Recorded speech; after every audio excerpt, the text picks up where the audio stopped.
ஒன்று ஞாபகம் வச்சுக்கணும், புராண இதிகாசங்களை படிக்கிற பொழுது அதன் உட்பொருளை நம்ம தெரிஞ்சுக்கணும்.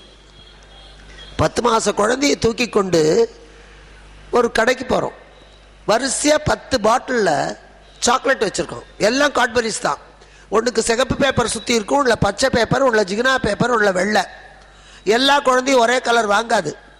உங்கள் வீட்லேயே 2 குழந்தைய தூக்கிட்டு போனால் ஒன்று பச்சை தான் வேணுங்க, ஒன்று சிகப்பு தான் வேணுங்க.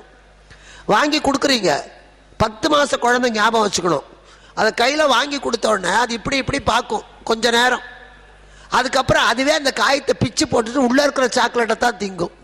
காகிதத்துக்காக சாக்லேட் கேட்டாலும் காகிதத்தை திங்கக்கூடாது, சாக்லேட்டை தான் திங்கணும்னு 10 மாத குழந்தைக்கு புத்தி இருக்கு. கவர்ச்சிக்காக சொல்லப்படுகிற புராணத்தில் இருக்கிறவற்றை தூக்கி எறிந்து விட்டு அதுக்கு உள்ளே என்ன சாக்லேட் இருக்குன்னு தேடி பிடிச்சு படிச்சா எழுதினவனுக்கும் பெருமை, நமக்கும் பெருமை. உட்பொருளோட